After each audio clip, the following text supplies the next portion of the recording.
Hello and welcome to Ferris Sports Update. I'm your host, Rob Bentley, and thanks for tuning in. On today's show, we'll talk Bulldog basketball as both the Ferris State men's and women's teams get ready for the GLIAC Tournament, and we'll also check in with Ferris State hockey. We'll start first, though, with men's basketball, joined by head coach Andy Bronkema. Coach, welcome to the show. Good to be here again. Obviously, now the regular season is complete. You get set for March Madness here, another opportunity here in postseason play. It's good to play in March. You know, I have a lot of coaching friends that are playing in March right now, and some that aren't. And it's just always a good reminder, talking to everybody, how special it is for their teams to play in March, and how disappointing it is for teams not to play in March. So the fact that we got to be excited about that, and you know, it's well deserved. Our guys worked hard all year for that opportunity, and to play in another big game here at Ferris. Obviously, before we get into that game, we'll talk first about the regular season finale. And you took on Lake Superior State on the road, and I know a game that maybe you'd like to have back was a tough game on the road on Thursday night. Not sure we can call it a game. I mean, it wasn't a game. They just totally beat us up. We didn't defend well, and then we didn't shoot it well either. So we were 0 for 2 in those departments, and we got our butts kicked. So we kind of just had to take our butt kicking there and regroup. For the playoffs here, because you can't let a game like that beat you twice. You kind of just got to put it behind you. Maybe learn from some of the mistakes that we made, and and move on. So there probably won't be too many good highlights here. Just a lot of missed opportunities for us, and just a lot of opportunities to make individual plays. Even right there's a chance for Cole to stop Raj, and Raj made those plays. Just a lot of miscommunication on defense, being out of positioning. And we hung there at the beginning a little close, but they just got away from us, and they made big plays. That's a deep three that they made right there. Running one-handed layup. You got to give them credit for making all those good plays, and for kicking our butt. Certainly, a game like this, two teams that know each other very well with the number of times you played here in recent years. Yeah, we know each other well, and it's just a tough place to play at Lake State. I mean, it's way up there. And they're so good at home.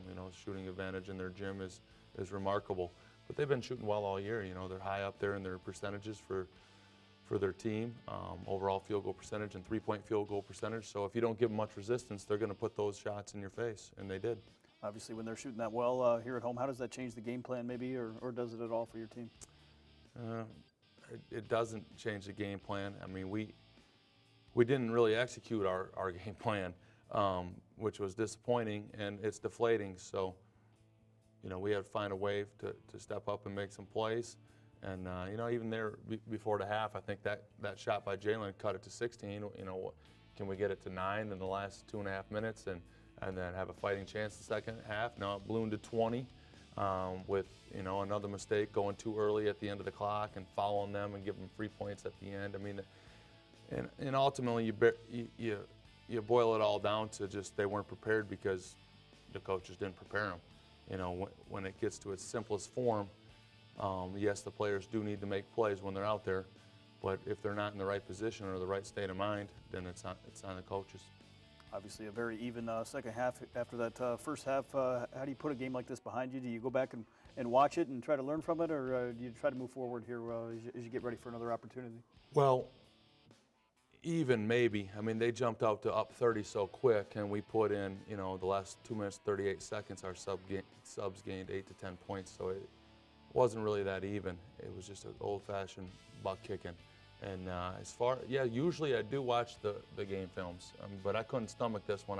Ramon did watch it, and I'm just immediately moving on and putting this behind us and just, digging deep, reaching deep, and just reloading for the next game. But this was, nobody wants to watch this again. Thanks for these highlights, crew. Now I got to watch them. Obviously, a game like that, it's been a while. You mentioned it since you've had a loss like that, and it really speaks to what this program's been able to accomplish over the years. Yeah, getting our tails kicked by that much, it's unfamiliar, but it is something that you put yourself at risk of having when you play the game.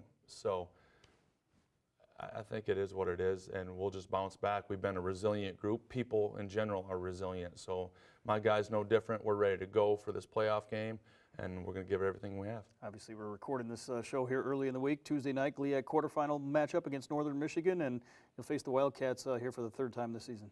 Yep, you start facing teams the third time, a fourth time, it gets real interesting, and you know, this same story, they have two dynamic scorers, and that's what everybody likes to talk about. But we could also talk about, you know, how their bench has come along. They got one of the best defenders, you know, in Howard, and their role players, you know, are shooting the ball well. And, you know, you could really see how they're going to step into their next role next year as far as their progression. So pretty impressive team, and there's some things we can do to counter their strengths, and it's just going to be a back-and-forth battle. How much of a factor is it playing at home? And obviously your team has had a lot of success here at home over the past few years.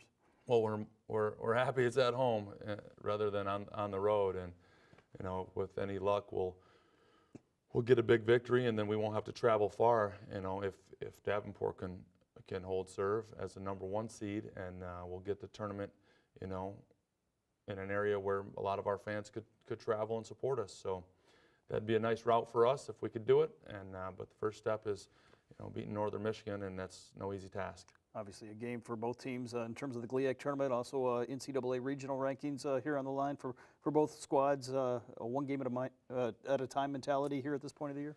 Yeah, it's one game at a time, but you have to look ahead and see what you might be able to do to hold serve in the regional rankings. You know, if we win this game Tuesday, we have some sort of chance. But if we were to win 2 games, I think in this conference tournament, I think that would solidify us in the regional rankings and get us another NCAA bid, and that would be special because they're not easy.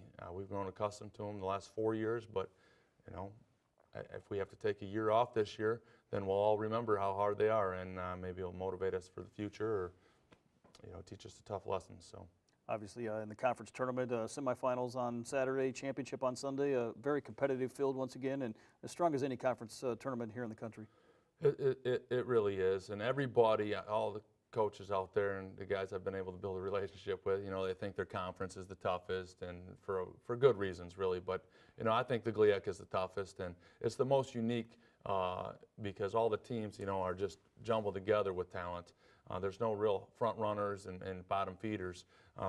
So, and they keep pulling together every year. You know, we brought in Parkside this year, which is first year they win the division, so amazing. And then, you know, with Purdue Northwest building with Coach Boom, and so there's probably no other league with the parity like that, and it makes it tough, and any of the 8 teams can win this thing. Finally, here, what's it take for your team to get a win on Tuesday night, move on here in the conference tournament? Got to score more points than them, and if we could do that, I guarantee a victory. Well, Coach, best of luck to the Bulldogs here as you start postseason play here again this season. All right, Robert, thanks. We'll be back with more Ferris Sports Update right after this.